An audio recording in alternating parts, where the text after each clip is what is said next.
Hey everyone, this is Alan from Alan's Custom Lures, and in this video I'm talking everything fall run, okay, as far as colors, shapes, styles, you name it.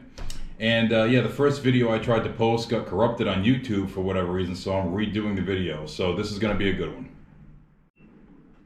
Okay guys, so the first thing we're going to touch base on is styles, okay? Now depending where you fish, whether you fish Maine, New Jersey, and everywhere in between, if you're like in Rhode Island like myself, you got to throw different style lures depending on the conditions that you fish. Most of the bass are migrating out of the bays and on the beaches, and that's where you're going to try to find those fish. Now, somewhere like the canal, the fish are moving through, you want to throw something like the squid gliders or my darts, or you want to throw the big darter or the small 1.8 darter, okay? Also at nighttime, if fishing like the canal, you want to throw something like a needlefish, okay? Right there. We're going to go through colors, but right now we're just talking about styles. 3 ounce to 2 ounce needlefish at night. Also, top water stuff, you want to throw something like the spooks or my pencil poppers. Now, one thing that I always do is gauge the fish.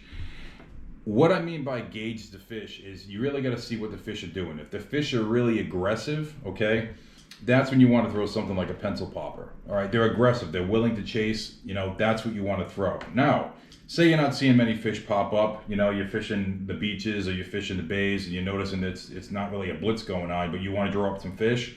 That's when you want to throw a slower top water like the bully spook. Either in the 2.5 or the 1.5. This one here caught me a lot of fish, definitely. This is the 1.5 right here. Guys, I'm a big advocate of putting a little splash on the belly or on the lip of a lure. Very important, okay? And again, this is for fish that are not super aggressive. You want that slow walk the dog, okay? And so that's like as far as top water goes. Now, again, we're going to talk about at the end of the video basically shape size, why you throw certain shapes. This is the new Twitch Glide, okay? This is one of my personal ones. I've caught a lot of fish on it the past 2 years since prototyping. Buddy and mine both caught a lot of fish in this thing as we prototyped it, and I finally released it. And you can see the difference in size between the Combat and the Mini. I mean, majority of my customers have this Combat, okay? This is one of the most popular gliders out there. And you can see the difference in size. Very important size. Now, you're on the beaches, okay? Say you're in New Jersey, there's a big school of fish coming. You really want to start throwing the stuff that digs down a little bit. Again, the darters, okay? Digs in the surf, digs in the current. Combats, of course, guys. If you have combats, if you don't have combats, get yourself some combats. You won't be disappointed, okay? This bait in the fall is key because it has the shape of a lot of bait fish that the bass are feeding on, okay? Also, to go along with that, mini darts, okay? Mini darts have a different swim than the Combat. They're more side to side, all right, little darting action, different profile, obviously, okay? These here, excellent in the surf, all right? Now, I make a large version as well, a 3 ounce version that casts a little bit further, digs down, sinks a little bit faster, but both of them, again, we're gonna talk about, the basic styles in a little bit, but this is just, what lures I recommend now. You can also throw the easy pops at fish, okay? So basically the same lures that you throw in the spring, you can throw in the fall. It just really determines on the bait fish that's in the water, because that's really, really important. You really want to match the hatch. So on the next part right now, we're going to go to colors. Okay guys, this part of the video I know you guys are really excited for, and that's colors, okay? As you know, I paint well over 250 different colors on lures for you guys over the past many years. So basically, I'm just going to give you a little rundown as why I suggest certain colors this time of year as opposed to spring. Can you catch, bass on spring colors that you use in the fall? Of course you can. Bones and bunker, of course you can. But there's some colors that I would recommend they're better in the fall, I would say, as they are in the spring. Mainly like sand eels, or I have a pattern called green eel. Excellent pattern to throw in the fall when they're abundant in the wash, okay? Bunker again is always a great color to throw in the wash because again, there's baby bunker everywhere. Weak fish, eels, okay? Now, needlefish. Now, I just recently did a video on needlefish on my channel, and I still get a lot of questions about needlefish because it's a plug that basically doesn't look like much other than just a stick in the water. However, these are extremely, extremely effective lures. In the fall, I think needlefish are one of the top ones to throw, especially when you're fishing at night. All right, bass at nighttime feed on eels heavily. Eels, sand lance, whatever you want to call them. Okay, and it's very important to throw needlefish plugs at nighttime. They're excellent, excellent, excellent. And color-wise, you want to have with the eel color, black. Nighttime colors like a blurple or whatnot. Okay, I'm gonna include some photos to this video so you guys can get it, because like I said, I don't have all the colors here. Believe it or not, I throw this one at night. This is an old pink squid that I painted. It's just an excellent night color. It's a little bit darker. Okay, excellent night color, guys. As far as like top water goes, stick with your normal colors. Stick with your bones, stick with your bunker, stick with your bait fish colors. If you do fish pre-dawn and dusk, and you like to throw top water, I personally love throwing top water right before dark. I actually have a couple that are black, solid black top water bully spooks. I prefer this bully spooks at dawn and dusk, other than the pencil popper. It's just a little bit more subtle, you know, that you can work it really, really slow. You know, it takes a long time to come back in and get the fish really interested. If the fish are not super aggressive, again, go with the bullies. If you see fish busting, go with that. Can you catch fish on a bully spook when they're busting? Of course you can, but I'm just saying as far as matching the activity level of the fish. Okay, now other than that, you want to throw bone. Bone matches a lot of the bait in the water. You want to throw mullet patterns, okay, mullet when it's abundant. This is an old school mullet pattern that I painted, okay. This one's caught me quite a few fish, and it still looks pretty damn good. So yeah, mullet patterns, guys, especially in Rhode Island, we had a mullet run not too long ago. I know you guys in New Jersey have quite a mullet run as well. So I do sell a lot of mullets, and this time of year I do paint a lot of mullets for shops, you know, in New Jersey, New York, you know, Massachusetts, Rhode Island, you name it. So there's plenty of shops that carry. If you have a hard time finding them, let me know and I'll get them to you. Okay, now, this might not pertain to you guys like in New Jersey, but you still can throw them. It more or less something in Mass, Connecticut, Rhode Island, Maine, where we have an abundance of blueback herring. Now, in the spring, all the herring push up into the shallows. They lay their eggs in the ponds and everything, and all the baby herring dump out. All the outflows, that's an excellent place to fish, guys. If you notice a herring run, and a lot of guys fish the herring run in the spring when the herring come in, and they kind of abandon it in the fall. Huge mistake. Fish those areas, okay, in the fall, because all these babies are dumping out, and it's an excellent place to hook into some really good bass. You get some really good action. This happens to be my mini dart in the herring pattern. This one's been, let's see, this is a 2020, okay? Caught a lot of fish at local herring runs with this one here, all right?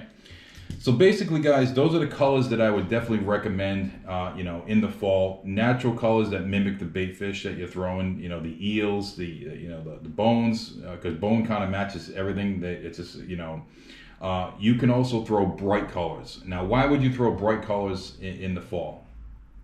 I'm going to talk a little bit more about that in the next section, but basically, sometimes you have to break it up a little bit. You know, when bass are really feeding heavily on like a pot of fish, all right, a pot of bait fish, you ever notice you're not getting any hits whatsoever? And you're like, why? Bass are feeding like crazy, they're not touching anything. I'm sure you guys, if you fish the fall run, you guys know exactly what I'm talking about, okay? And that's when I will throw something out there like really crazy. I'll throw something like bright fluorescent, or I'll throw something like a Wonder Bread, or you name it, something that's a little bit, you know, brighter, Jersey Killer. A lot of those times, they'll target that because it looks different, and they'll just be more aggressive towards it. So that's something that I personally noticed. So, all right, guys, next we're going to talk about how shape of the lure is more important than anything in the fall run, in my opinion. Okay, guys, this part of the video right here is probably the most important overall as to, in my opinion, what's going to catch you more fish this fall, okay? Now, that is shape and size of the lure that you're throwing. Now, I've had a lot of experience in the fall run, and again, this is my opinion. This is what I noticed as a plug builder and a designer. shape of a lure has to be similar size-wise as to what the bass are feeding on. You are going to get more bites 100% when you do that. Now, if the fish are feeding on rain bait, okay, say they're feeding on silver sides or whatever, okay, you want to throw something small like my Twitch Glide, all right? It's very subtle, very slow sinking. It mimics a Twitch Glide, it mimics a silver side or something very, very small in the water, okay? That's why I was so excited to release this one, because I knew how deadly it was going to be, especially in the fall, because I tested it myself, okay? Now, you can see the size comparison between the two, between the Combat and the Twitch Glide. If the bait is matching this, throw this. If it's bigger bait, throw the Combat. Now, what if there's a lot of like mullet? You can throw the Combat when there's mullet around, of course. It's the same, shape and style, but that's going to match it better in the mini dart, okay? Just because it's a slimmer profile, bass are keying on that shape, okay? And I think that's really, really, really important. I think that's more important than anything. And I'm going to tell you another reason why. I remember years ago, I was fishing, tons of fish blowing up, couldn't get a hit. What I did was I threw a teaser on in front of my plug. This was years ago. It was like 15 years ago, 20 years ago. I think I was fishing like a Mambo minnow or something like that, and I could not get hit. I put a teaser in the front, and I was catching more fish on that teaser than anything. It just like a light switch went off. Why? Because they were feeding on little silver sides about that big. And there was a fly rodder down there that was killing it. So again, it comes down to really the size of the bait that they're feeding on. I think it's really, really key. Now, on the opposite spectrum of small, you're talking large. Now, if you're lucky enough that you can find any adult bunker, when bass are feeding on those, that's when you want to throw my Predator Glide. That's when you want to throw my my big AD Pro 1.8, okay? This is again the 1.8, the 3.25 AD Pro. This is the 1.8 size, and I'll include photos in the video as well. And that's when you want to throw something a little bit larger. Now, you need heavier tackle. You need like a 9.5 foot rod, 10 foot rod at least, 1 to 6 ounce to throw that particular plug. But there's a lot of my customers that do really well, including myself, on the Predator. The Predator is a big fish bait. End of discussion. You will catch smaller fish on it, but that is a big fish bait. The subtle movement side to side, okay?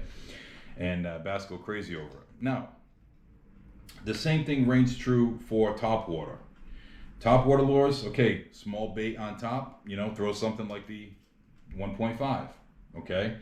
You have big bunker around. The shape is not exactly the same, but it's a big profile, okay? The key in on big bait, throw the big 2.5. Now, another really important thing in shape is this time of year, bass feed on eels. And now I mentioned that a little earlier. Eels, sand eels they're abundant, and bass slurp them up because they're easy targets, okay? That's when you want to throw the needlefish. Again, this is a plug that's not utilized as much in the striper industry. Very, very few guys, have confidence in an eel because they don't fish it enough or they don't really understand it. And now, take it from me, I wasn't a big advocate of needlefish. I'm like, what the hell is this thing? But they work. They worked for 40 years. The old style, they had screw eyes in them that would pull out. Okay, my particular needlefish are made of solid resin, so they came a long way. Through wired, just in case you hook into a 250-pound tuna, you're good. But this is when you want to throw the needles, either the 3-ounce version or the 2-ounce version, okay? Either in sand eel color, eel patterns. Very, very, very important, because again, the shape looks like an eel. If they're feeding on eels, you might not want to throw something like that, okay? So basically, guys, that's what I think is really, really important. Sometimes maybe even the most important thing in the fall, especially in the fall, is shape. I really do think that's going to make a really big difference in the way you guys catch fish. Color-wise, like I said, I went through the whole list of colors. There might be a few that I missed, but basically you want to kind of match the hatch in the fall, especially. If you fish the fall run like I have for a number of years, You're going to notice that sometimes they're very, very finicky, and then sometimes they're very, very aggressive. It just depends. If there's a lot of bait in the water, it's very, very difficult to catch them. It's, you know, it's similar to like largemouth bass in freshwater, which I fish a lot of freshwater as well. If there's a lot of bait in the fall, it's tough to really get a bite because you're competing, right? So that's why it's important to match the hatch, match the color best you can, and you know, stay ahead of the game. You know, just do things that give you the edge. And guys, I really appreciate, you know, your support over the past years. I hope this video really does help you guys. Please like and subscribe this video because there's going to be a lot more. I've been posting a lot more on YouTube, a lot more active on YouTube. If you guys want to find these plugs, there's many shops that carry. Too many to list. If you Google Allen's Custom Lures, they'll have a number of shops pop up for you. You know, like Tomos Tackle, Fisherman Sauce, Ramsey Outdoors, Hook House Bait and Tackle. I know I'm missing a whole bunch of shops. Ocean State Tackle in Rhode Island. So, but yeah, there's a ton that carry, and they carry a variety of different colors and a variety of different styles to get you stocked up. I just sent a big batch to Grumpy's Tackle. He's got a lot of different colors like yellows and stuff like that. Another good color to throw in the fall. Okay, so yeah, guys, I really appreciate it, and I'll catch you on the next one. Thanks.